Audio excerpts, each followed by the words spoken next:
For more on this, let's bring in Edmund Ghareeb. He's also a senior scholar at the Jerusalem Fund and at the Washington Institute for Peace and Development.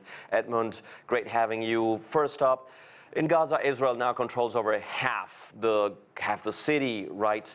And will soon, very likely, control all of it. How do you see the end of Hamas here? Thank you very much for the invite. And clearly, this is a very important question. If Israel is able to take control over Gaza, of all of Gaza, there's no doubt that we are likely to see the weakening of Hamas, killing of many of its leaders. But at the same time, Hamas has been able to survive despite the heavy attacks, the fierce attacks that Israel launched, despite the assassination of the leaders of Hamas.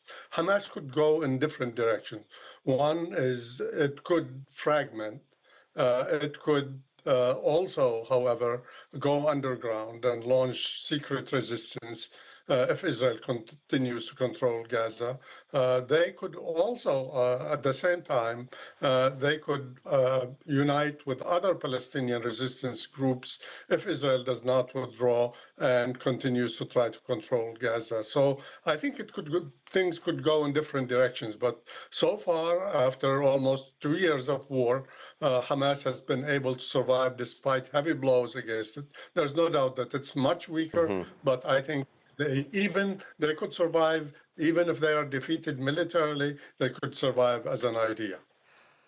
With little to no military weight, I believe it looks like the Middle East is going to see tectonic political changes.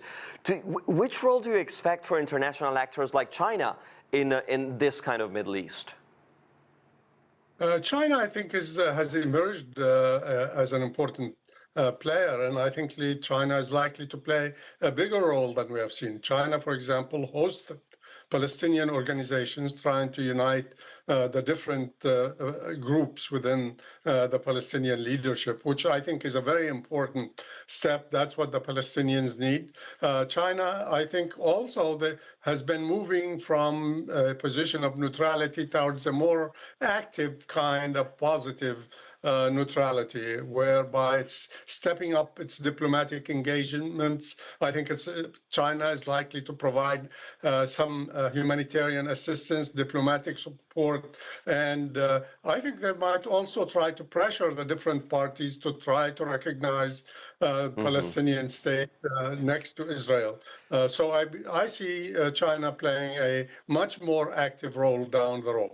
Edmund, this week the Indonesian president proposed at the United Nations to conditionally recognize Israel after Palestinian statehood and offering to send 20,000 troops to conflict zones, right? What does it suggest about the country's evolving diplomatic stance on the Palestinian question? I think what we are seeing here is Indonesia, I think, is trying to play an important role. First, I think they are trying to get close to the Western countries, and especially those which have recognized the Palestinian state or Palestine, a state for Palestine.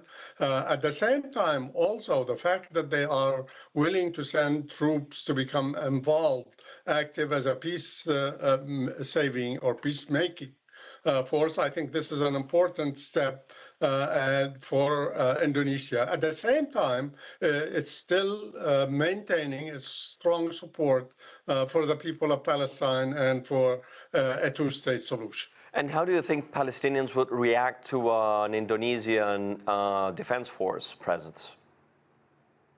I think you're going to get different reactions. Really, I think most Palestinians would like to see a Palestinian government. They would like to see the PLO reform itself. They want to see representation from the various Palestinian factions participating in the rule of Palestine.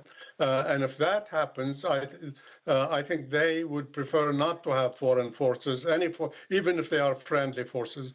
Nevertheless, under the circumstances between forces that are hostile to the Palestinians or forces that are friendly, there's a big difference. And I think they would, if they had to, they would take the friendly one.